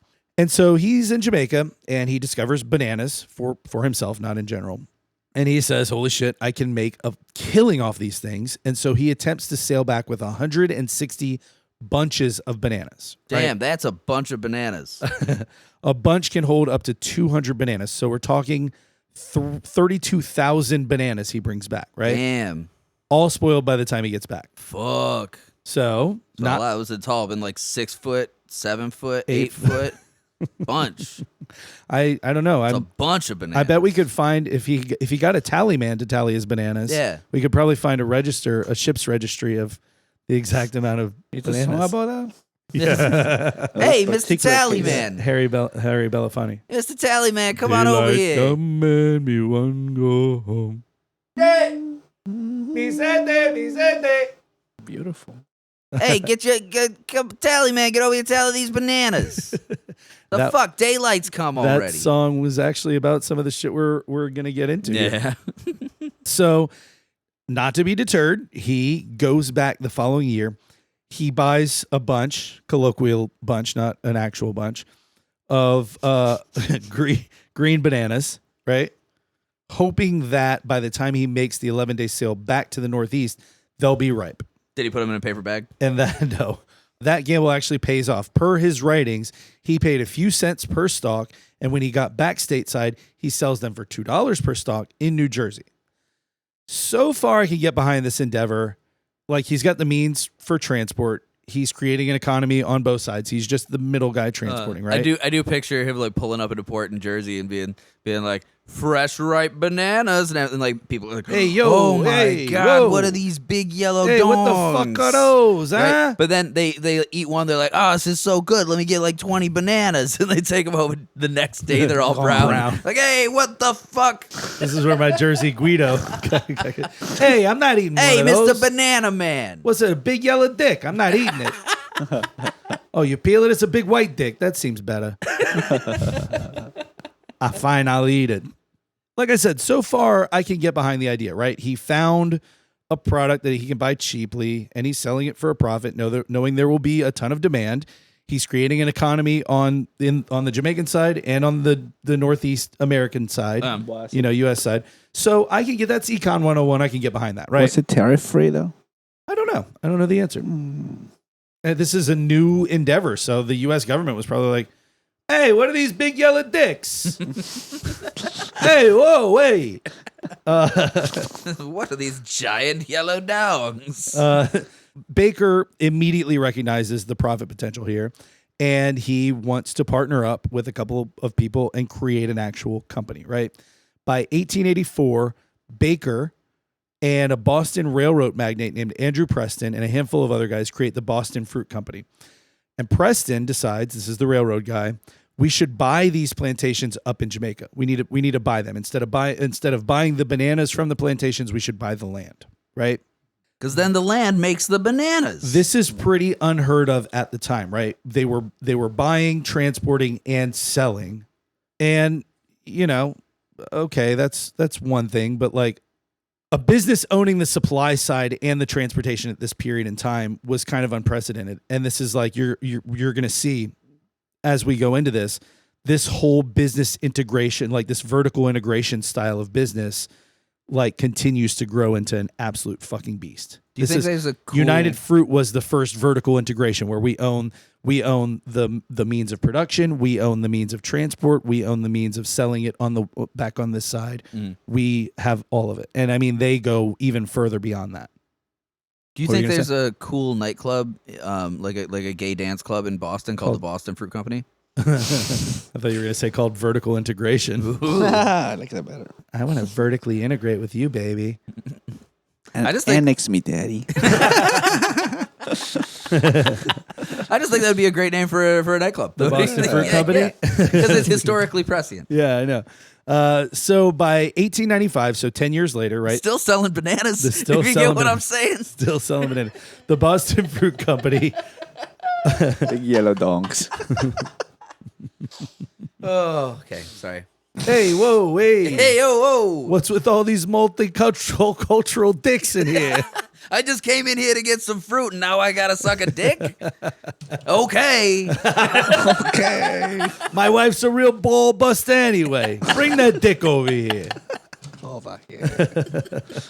So within 10 years, the Boston Fruit Company owns 40,000 acres of land, making up 35 plantations in Jamaica.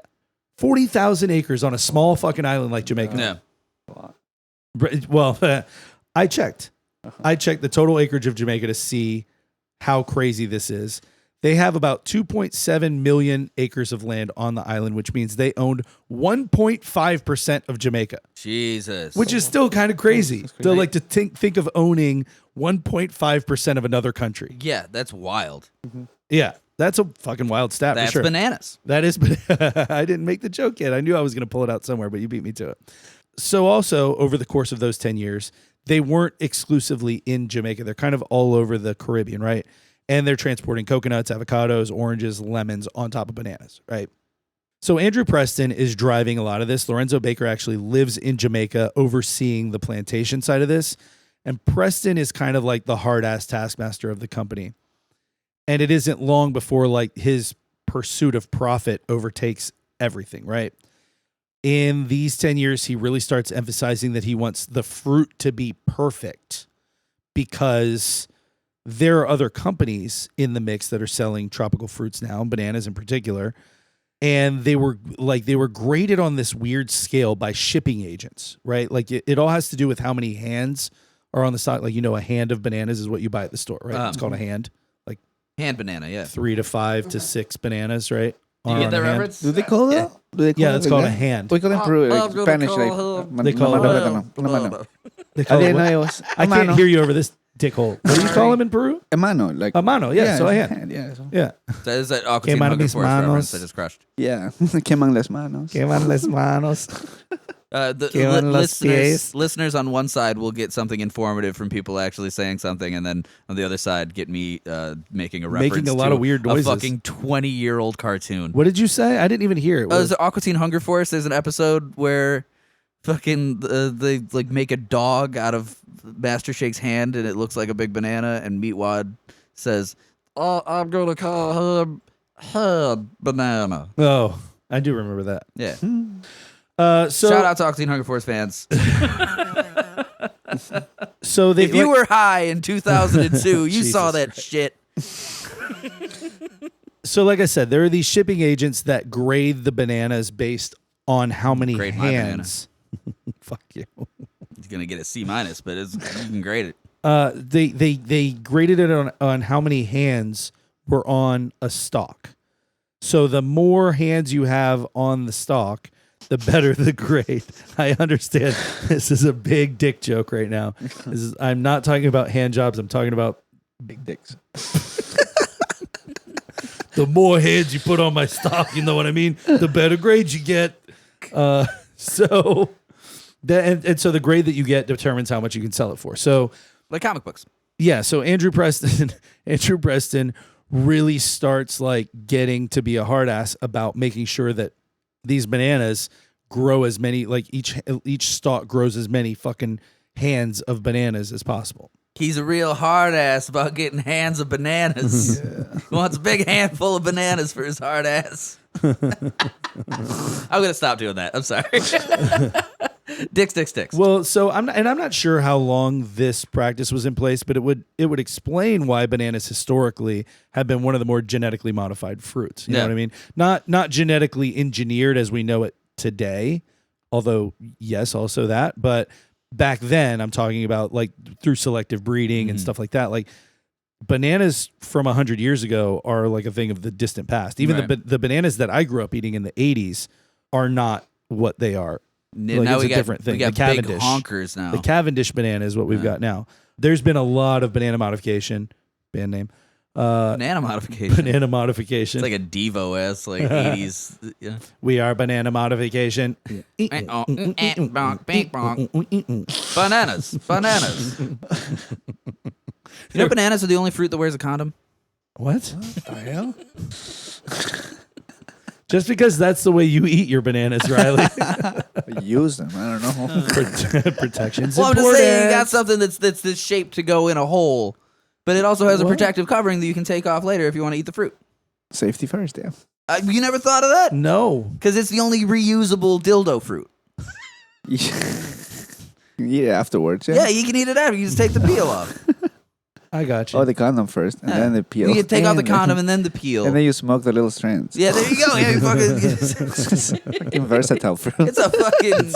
It's the fruit for every day of the week. It's the Swiss Army knife of fruits. So yeah, like I said, there was a lot of banana modification done in the 90s, which at this point I could like launch into a whole diatribe about the ag industry and what it's done, the last 40 years of banana fucking where we ended Banana up getting fucking. Yeah, banana, yeah. as long as you do it before you take the peel off. I can shorten that diatribe.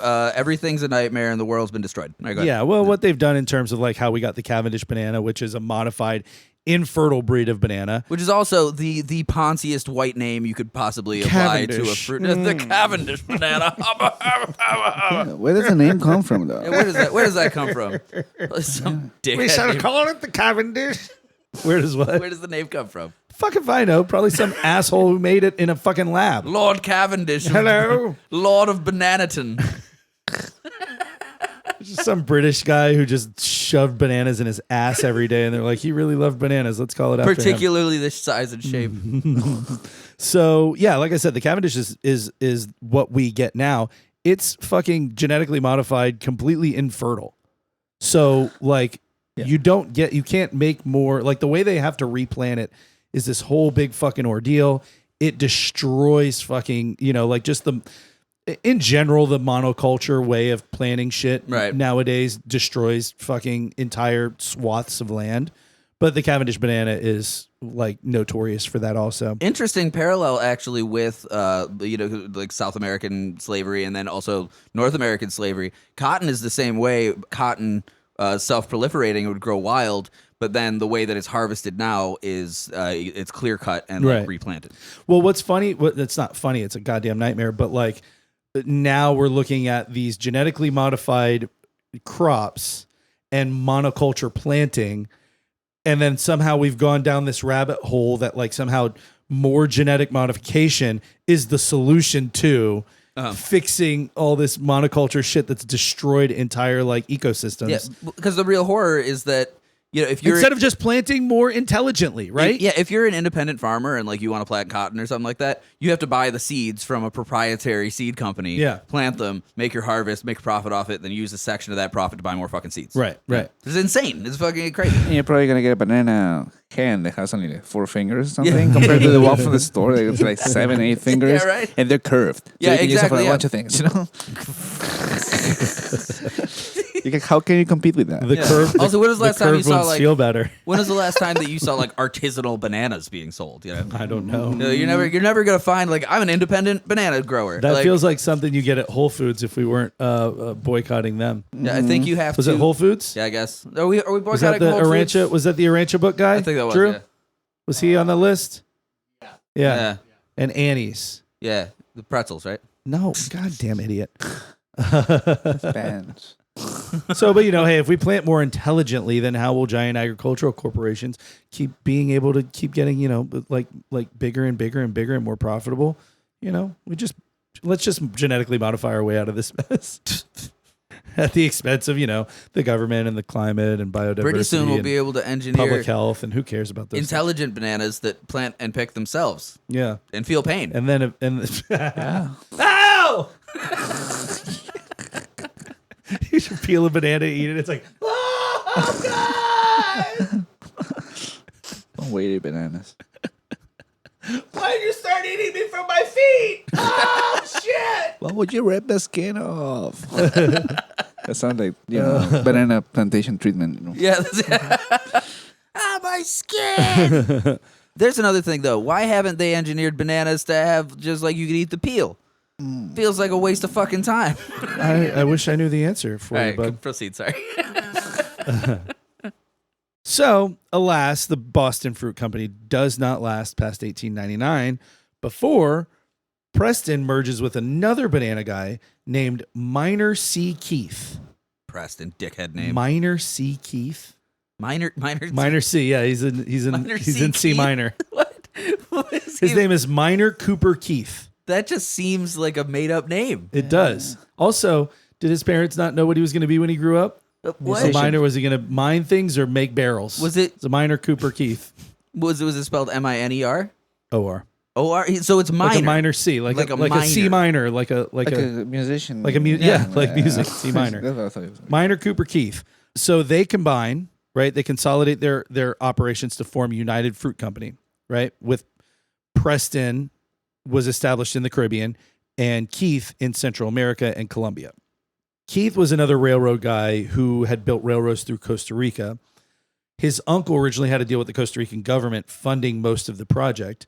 His uncle died. He took over. The government at one point, the government of Costa Rica, defaulted on the loan. So then Keith had to borrow from the Bank of London and restructure the payment of the loan to like Costa Rica's part of the payment, at which point they offered him 800,000 acres of land along the railroad and a 99-year lease on the railroad operations. God damn. Well, I guess that would have been a time when, like, in South America, you could just be like, we got plenty of land.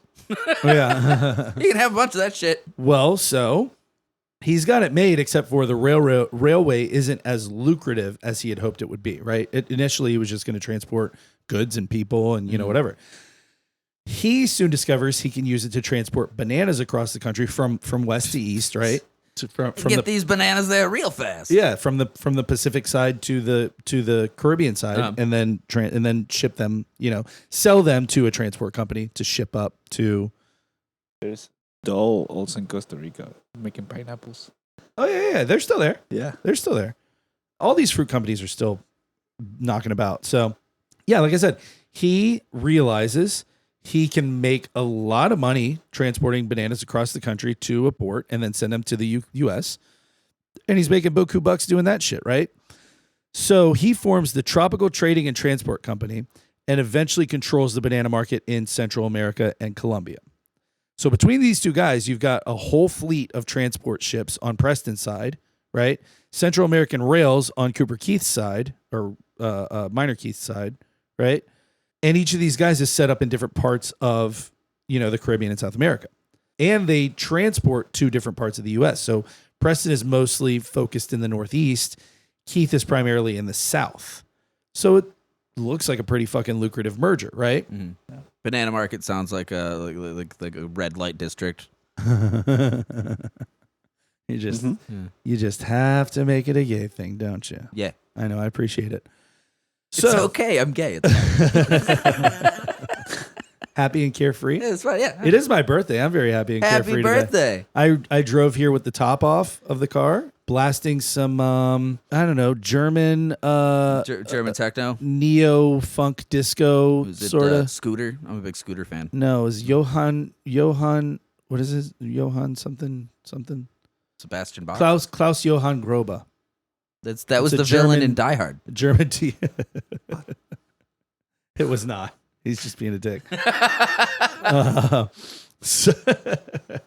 Jesus Christ. Happy trails, Klaus. Hello, Mr. Cowboy. That was a fucking good Rickman. All right, go ahead. Okay, so we're going to start, in 1901. This is United Fruit, right? So in 1901, Guatemala asks United Fruit to run its postal service. They've already got banana ops going on in there. They're already transporting. They're already pretty well vertically integrated, right? Mm. Guatemala says, hey, we need somebody to run our postal service, right? And then they start going, well, while we're doing that, let's go ahead and create radio and telegraph towers. So they create Tropical Radio and Telegraph Company. And over the first 30 years of his existence, they just start buying up every competitor in the area because, and we're going to see this a lot, there are a lot of smaller plantations that, again, aren't vertically integrated like United Foods is. Uh-huh. They're just a bunch of small banana farmers that do their thing and then they sell their shit and then off it goes. Mm-hmm. Independent banana salesman. Independent banana guys. So United Fruit is buying all these guys up, right? By the 1930s, so 30 years after they start running the postal service, they own 3.5 million acres throughout Central America and the Caribbean, including along the Caribbean coast of Colombia. So, say that 5 times fast. Including the Caribbean coast of Colombia, including the Caribbean. Gotcha.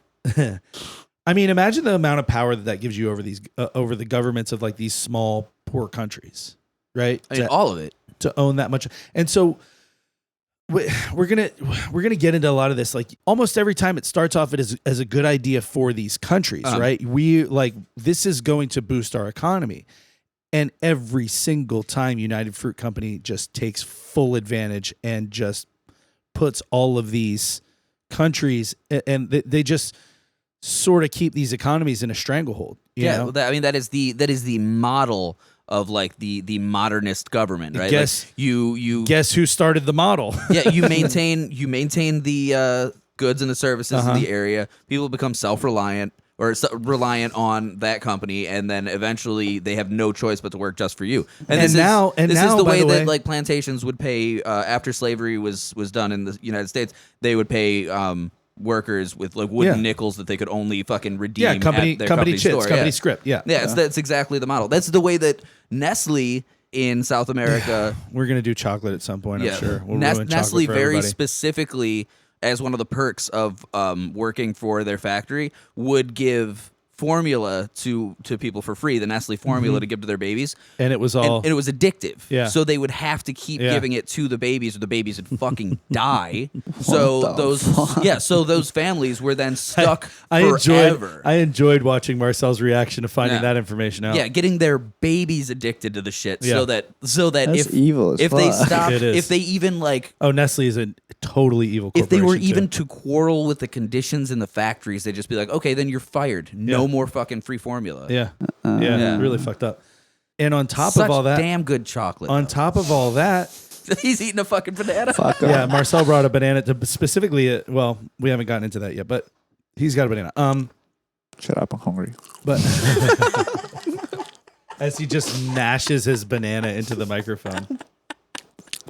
Oh, God, it's so gross sounding. So, by the way, and on top of that, what you just said, now they're specifically controlling the transportation in the company, the radio and telegraph companies Radio. in the country. Like, this is what I'm talking about, is that vertical integration just never stopped. It just keeps growing into this absolute fucking beast.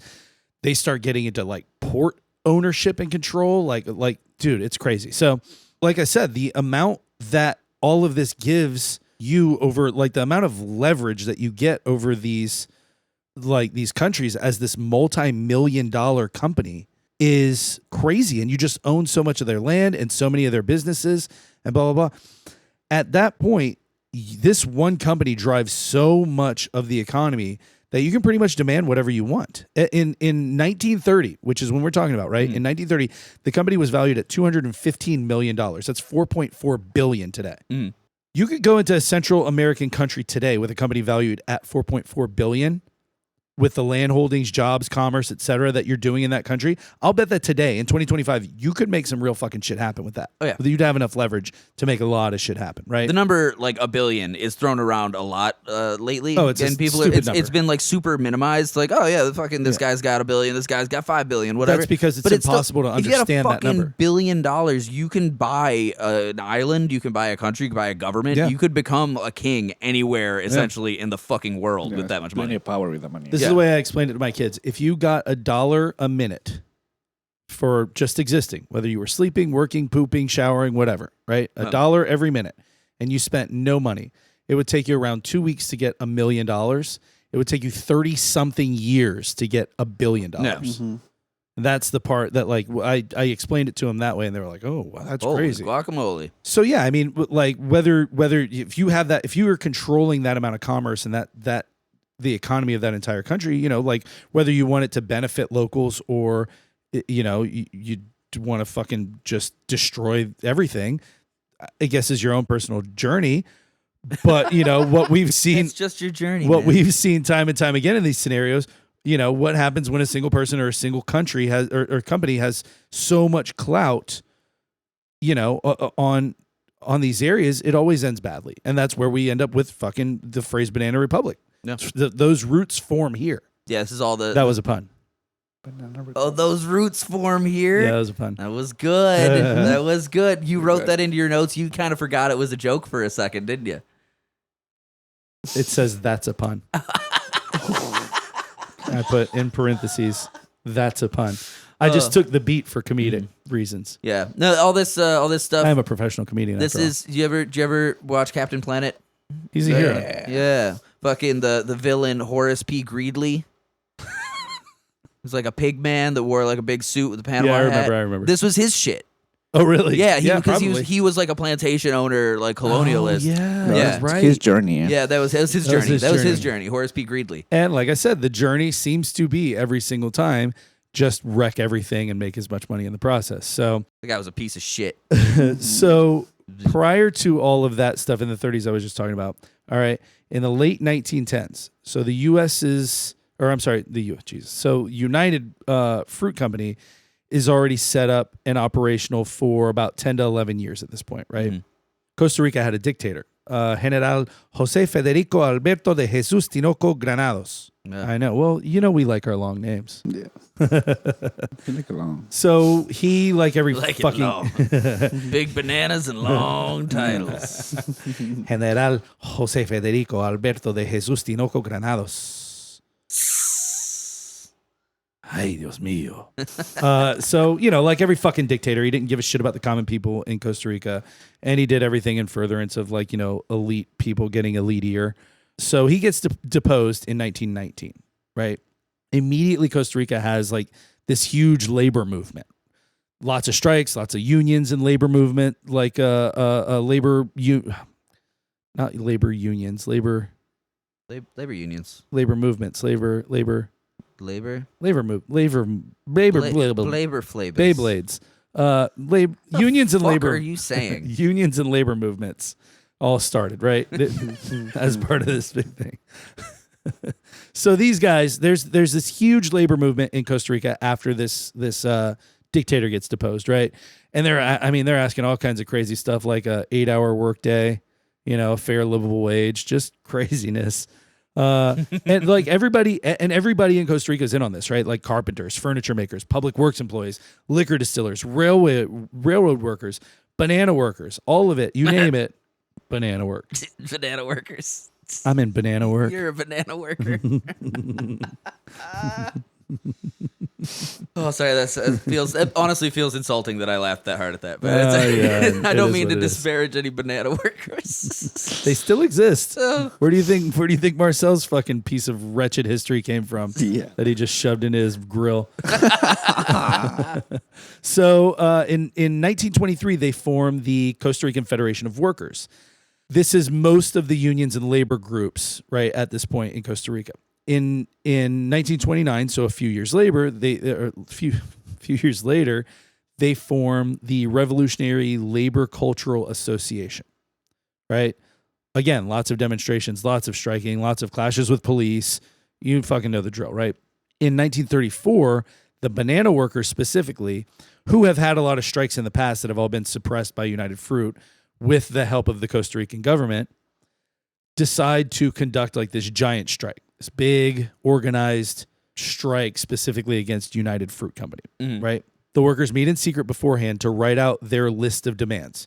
Again, it's wild shit like, we want to be paid in a minimum wage and not in company script is a crazy one.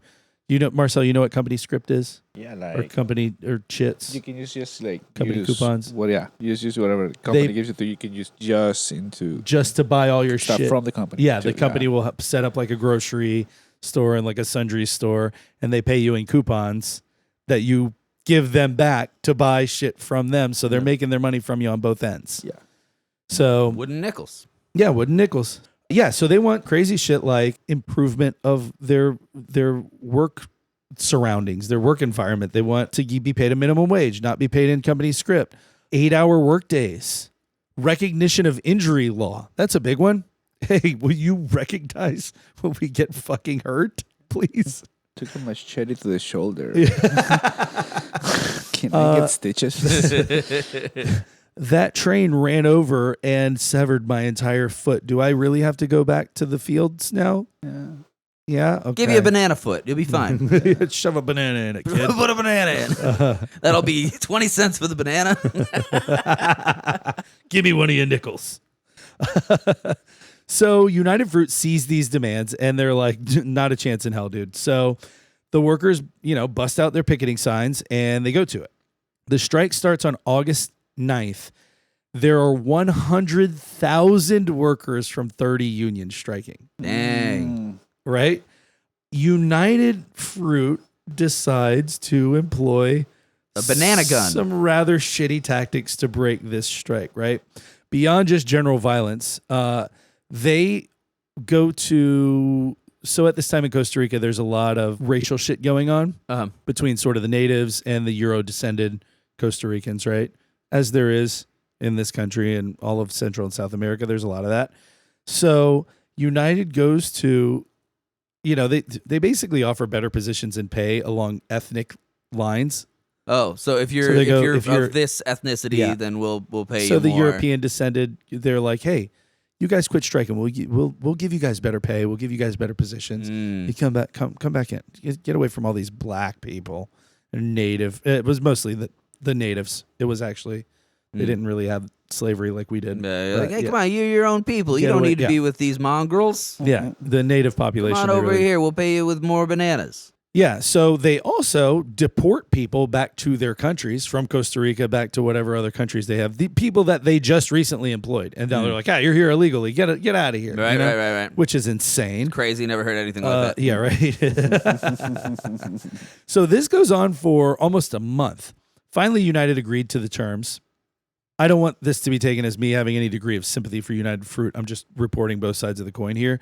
Over the course of these strikes, they lost a shit ton of trees and bananas. The entire fields were burned. The strikers damaged ships.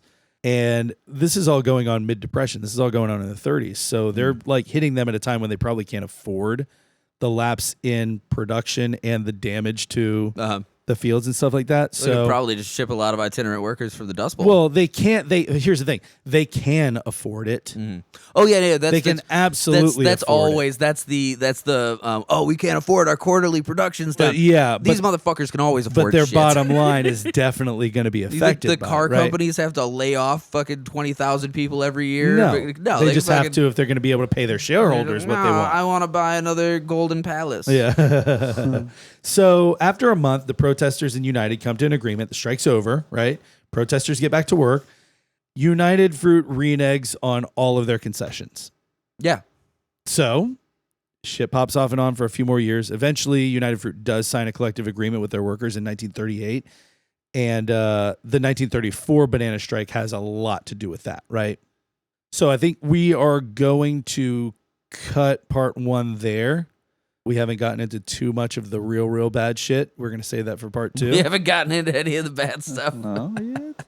I said we haven't gotten into any of the real bad shit. So buckle in. You got a week to digest this banana. And then next week, we're going to give you a fresh banana that's Up the other end. Yeah. So I guess depending on which side you put this banana in, just prepare to be stuffed from the other side next week. If you like this episode, the best way you can tell us, get on Spotify, get on, I don't know, what is it, Apple Podcasts, Audible. Those things you can leave us a review. You can rate us. You can leave a comment on Spotify. You can go on YouTube. You can listen to our episodes there. Yeah. That's really cool. You can go on Patreon if this is not enough for you and you're like, no, I need to hear you more. Find us on Patreon, Delete Everything Podcast. What the fuck is the patreon.com/Delete Everything Podcast? Yeah. There it is. I knew it was in my dome somewhere. This episode took so much out of my Dude, you're brain. reading a lot. This is very information heavy stuff. Yeah. I'm proud of you, big guy. Thanks, buddy. So yeah, and if you want to just send us a message, you want to say hello, you want to say that Marcel sounds very handsome. He's so handsome. Yeah, you can send us Thanks, boy. You can send us a message at deleteeverythingpodcast@gmail.com. Marcel, you want to plug your businesses?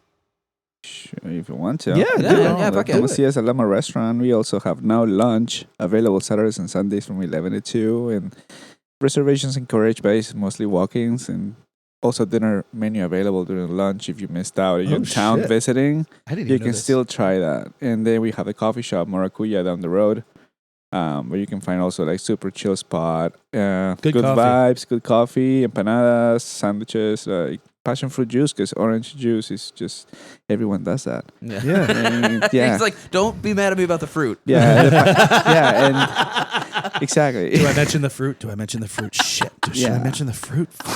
It's like, we'll get into the coffee This wars might someday. not be the, Nope. not be the week. Guys, everything's a nightmare. Don't blame anybody. It's fine. Yeah, Let's get into coffees next time, like coffee farming. Yeah. Like, Yeah. our Oh, guys that's are bad. like really good at fair trade, and it's like Yeah, It's all yeah, bad. all that It's good all stuff. bad. So yeah, if you're in St. Augustine, Llama Restaurant, Maracuya, those are both great places. Yeah. You could go maybe run into this guy and say, I listen to you on the not radio, the internet This radio. guy's still the radio. I'm The going to call it internet radio. You're not that cute as I said. Nobody's going to say that. They led me to believe you were better looking. Anyway, guys, thanks a lot. We will see you next week. Thank you. Bye. Bye.